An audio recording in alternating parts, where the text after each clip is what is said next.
UP की आबादी में 21% हिस्सेदारी रखने वाले दलित वोटर को साधने के लिए हर सियासी दल बेचैन है, फिर चाहे वो बसपा हो, सपा हो या भाजपा।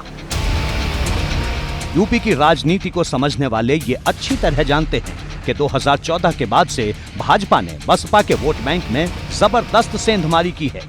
इसी का नतीजा रहा कि अब तक जितने भी चुनाव हुए सभी में भाजपा का परचम लहराया और भाजपा अपनी इस ताकत को अब और विस्तार देने की रणनीति पर काम कर रही है।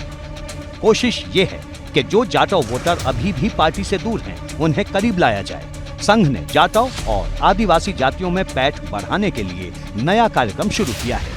दलित और पिछड़े वर्ग की जो जातियां मुख्य धारा से वंचित हैं, उन्हें प्रतिनिधित्व देने की योजना तैयार की गई है।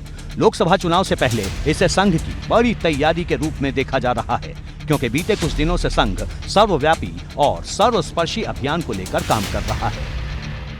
संघ एक राष्ट्रवादी है, राष्ट्रवादी भारतीय समाज के लिए काम करने वाला संगठन है, जो हमेशा राष्ट्र की चिंता करता है, राष्ट्र के समाज की चिंता करता है। तो राजनीति से मेरे ख्याल से संघ का कोई ज़्यादा कंसर्न नहीं होता। उसके लिए भारतीय जनता पार्टी के प्रकोष्ठ, भारतीय जनता पार्टी के मोर्चे अपने आप में इतने सशक्त हैं। दलित और आदिवासियों का भगवान और मसीहा बाबा अंबेडकर साहब थे और उस परंपरा को आगे मान्यवर काशीराम जी ने बढ़ाया और कुमारी बहन मायावती जी ने बढ़ाया। और जो कुमारी बहन मायावती जी ने पिछड़ों के लिए, दलितों के लिए, अक़लियतों के लिए और आदिवासियों के लिए किया, वो आज तक किसी ने नहीं किया।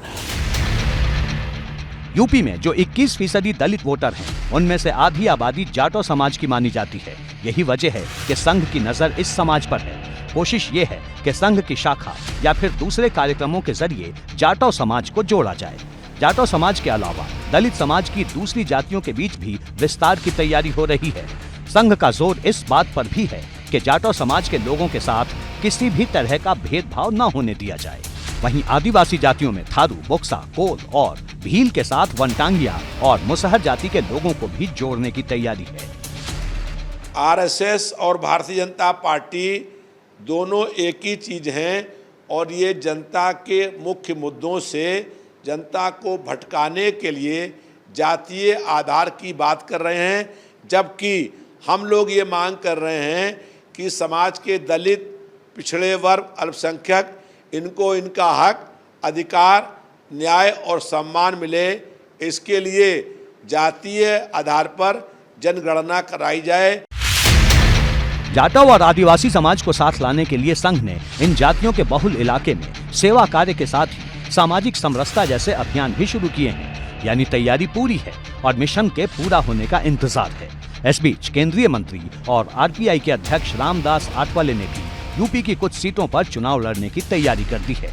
दिसंबर में आठवले की बड़ी रैली होगी और भाजपा से सीट मांगी जाएगी। माननीय मायावती पर जो लोग नाराज है, या इनसे दलित समूह के भी लोग आरपीआई के साथ आना चाहते हैं, तो अभी तो हमारी ताकत उतनी नहीं है, लेकिन हमारी कोशिश है कि भाई दलित, मुस्लिम और ओबीसी सभी लोगों को साथ में लाने की हमारी कोशिश है। 17 दिसंबर 2023 को बड़ी सभा हमने रमाबाई मैदान में हमने रखी है, जिसमें 1 लाख से ज़्यादा लोग आएंगे। तो ऐसा अगर हम प्रदर्शन करते हैं तो जरूर बीजेपी आरपीआई को साथ देने का विचार कर सकती है। जाटव या आदिवासी समाज को साथ जोड़ना एक दिन का काम नहीं, इसमें कई महीने और कभी-कभी कई साल लग जाते हैं। लेकिन पिछला ट्रैक रिकॉर्ड देखते हुए भाजपा या संघ को कहीं ना कहीं इस बात का एहसास है कि उनका ये मिशन 2024 तक जरूर कामयाब हो जाएगा।